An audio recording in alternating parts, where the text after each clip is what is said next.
Good morning students. तो सभी को इंतजार है किसका?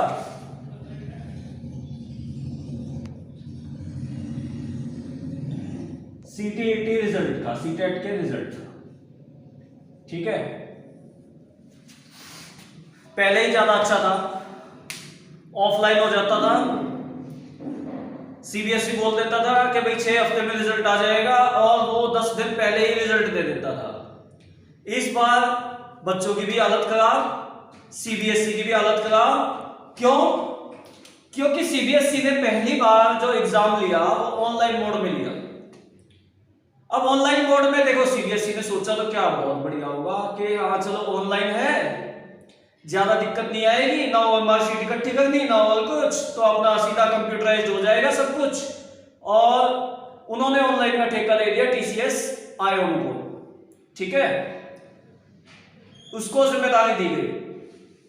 अब बीच में एक और उन्होंने थोड़ा वो दे दिया कि हम नॉर्मलाइज भी कर सकते हैं। कैन लिखा हुआ था, हालांकि उसमें ये नहीं था कि पक्का नॉर्मलाइज ही करेंगे। अब ऑनलाइन का अनुभव था ही नहीं बच्चों को कि ऑनलाइन पेपर कैसे देना है या कैसे नहीं देना है, तो नॉर्मलाइजेशन एकदम बिल्कुल न्यू कॉन्सेप्ट है और शायद सीबीएसई ने नॉर्मलाइज ही अपनाया है। इस वजह से रिजल्ट को इतना ज्यादा लेट हो चुका है रिजल्ट। अब इन्होंने देखो अपने लिए भी मुसीबतें बढ़ा ली। 16 दिसंबर से लेकर और जो एग्जाम चले वो चले 21-22 जनवरी तक। अब 21-22 जनवरी तक चलने के बाद, ठीक है, 1 महीने से भी ज्यादा टाइम के एग्जाम चले हैं, डेली एग्जाम चले। अब इस तरीके से उनकी जो शिफ्ट हो गई वो हो गई 22-23। अब 22-23 शिफ्टों में एग्जाम लिया गया, नॉर्मलाइज करना भी बहुत ज्यादा मुश्किल हो गया। थोड़ा पचड़ा ये अपने आप में खुद में डाल दिया। कैसे? अब नॉर्मलाइज जैसे किसी का 16 दिसंबर को था, और 16 दिसंबर को भी याद रखना जो फर्स्ट पेपर हुआ था ना, कई बच्चों का लेट शुरू हुआ लेकिन वो कैंसिल नहीं किया। ठीक है, सेकंड वाली शिफ्ट तो कैंसिल कर दी, लेकिन फर्स्ट वाला पेपर भी कई बच्चों का लेट शुरू हुआ तो वो कैंसिल नहीं किया उन्होंने। अब नॉर्मलाइज का क्या किया उन्होंने? जैसे 16 दिसंबर को पेपर हुआ, इसमें हाईएस्ट मार्क्स कितने बन रहे हैं और लोवेस्ट कितने बन रहे हैं, उसके हिसाब से उन्होंने एवरेज निकाल दिया। ऐसे ही जो नेक्स्ट एग्जाम हुआ उसके आधार पर उन्होंने हाईएस्ट किया, लोवेस्ट किया और एवरेज निकाला। तो नॉर्मलाइज करने का तरीका यह होता है। अब ऐसे ही 22-23 एग्जाम को नॉर्मलाइज करना, यानी कि एवरेज स्कोर यहां एक जैसे तो नहीं आएंगे, एवरेज स्कोर में फर्क आएगा। जब एवरेज स्कोर में फर्क आएगा वहां से सबको बैलेंस करना, सबको बराबर करना। तुम खुद ही सोच लो कितना आसान काम है या कितना मुश्किल काम है। पहले वाले पेपर में बच्चों को कितना ज्यादा ग्रेस दिया जाए, दूसरे वाले पेपर में बच्चों को कितना ज्यादा ग्रेस दिया जाए, या अब किसी के नंबर कट भी सकते हैं नॉर्मलाइज में, ये भी दिक्कत है। ठीक है, अब नॉर्मलाइज करना तुम समझ गए ना कितना मुश्किल कॉन्सेप्ट था, और वो भी 22-23 शिफ्ट। चलो 2-3 शिफ्ट की बात हो तो देखी जाए, और नॉर्मलाइज पहले ही भुगत चुके हो DSSS। ठीक है, DSSS कितना गंदा नॉर्मलाइज करता है वो तुम समझते हो, लेकिन उसने कम से कम एटलीस्ट अपना एक फॉर्मूला तो दिया हुआ है। इन्होंने नॉर्मलाइज करने का तो बोल दिया, लेकिन बच्चों को कोई भी फॉर्मूला नहीं बताया कि हम किस आधार पर नॉर्मलाइज करेंगे चीजों को। अब है तो कोई फॉर्मूला नहीं दिया। अब कई बच्चे इसमें कर रहे हैं चमत्कार की उम्मीद। होता भी है भाई नॉर्मलाइज में, अगर किसी के 85 बैठ रहे हैं तो नॉर्मलाइज के बाद हो सकता है उसके 90 अबव भी बैठ जाए, क्योंकि इनको बैलेंस करने के चक्कर में ऐसा भी पॉसिबल है कि 90 प्लस किसी बच्चे के बैठ जाए जिसके, लेकिन ये भी याद रखना अगर किसी के 90 बैठ रहे हैं तो उसके बिलो 85 बैठ जाए, तो बच्चे डरे हुए हैं इस बात से भी कि पता नहीं क्या हो जाए क्या नहीं। और इसी डर की वजह से बच्चे अपने आगे की तैयारी नहीं कर पा रहे हैं।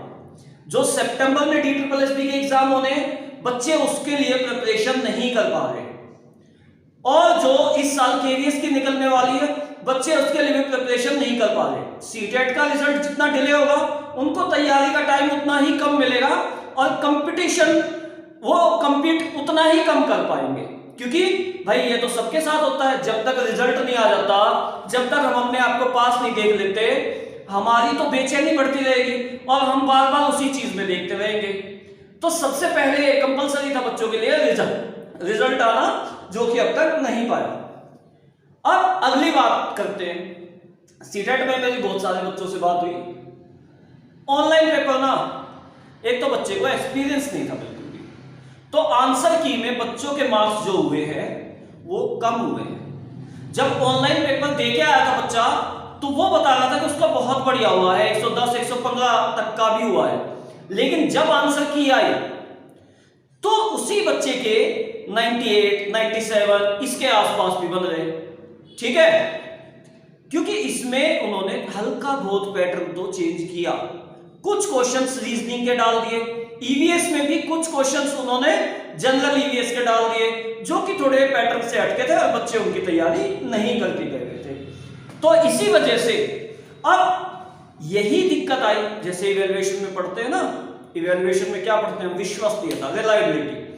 पिछली बार जहां 16-17% रिजल्ट था, इस बार अब सीबीएसई को भी लग रहा है कि रिजल्ट का परसेंटेज तो कम है, तो नॉर्मलाइज हम किस तरीके से करें कि रिजल्ट का परसेंटेज थोड़ा सा बढ़े, क्योंकि जिस तरीके से बच्चों से बात हो रही है तो थोड़ा सा इस बार कम रिजल्ट आने की संभावना है। पिछली बार के मुकाबले 16-17% तो नहीं आने वाला। ठीक है, अब अगर बात करें, मीडिया वाले भी रोज लिख देते हैं, बच्चों की बेचैनी बढ़ा देते हैं। अब वो भी क्या करें, ऑथेंटिक न्यूज उनके पास भी नहीं होती। डेली बच्चा सुबह 6 बजे उठते ही अपना इंटरनेट में लग जाता है कि आज सीटेट का रिजल्ट आएगा, और रात को 12 बजे तक सोते सोते वो इंटरनेट ही देखता रहता है, क्योंकि मीडिया वाले सुबह सुबह लिख देते हैं कि भाई आज अपना स्कोर कार्ड चेक करें, सीटेट का स्कोर कार्ड चेक करें। अब सीबीएसई ने अपने ऊपर दोहरा प्रेशर बना रखा है। 10-12 के एग्जाम हुए थे, उसका भी रिजल्ट वो नहीं दे पाए हैं, और सीबीएसई दो जगह से सीबीएसई फंसा हुआ है, तो इस वजह से रिजल्ट जल्दी नहीं आ पा रहा।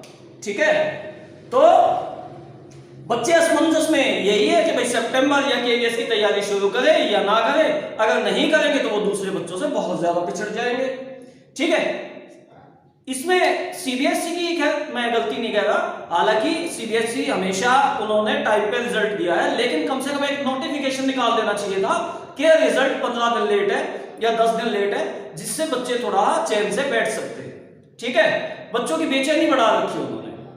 तो इस तरीके से हमने देखा सीटेट के रिजल्ट के बारे में, हमने समझने की कोशिश की कि क्यों सीटेट का रिजल्ट लेट हो रहा है। तो उसका कारण नॉर्मलाइजेशन ही है, शायद जिस वजह से रिजल्ट लेट हो रहा है। ठीक है, तो उम्मीद है कि ये वीडियो आप सबको पसंद आई होगी।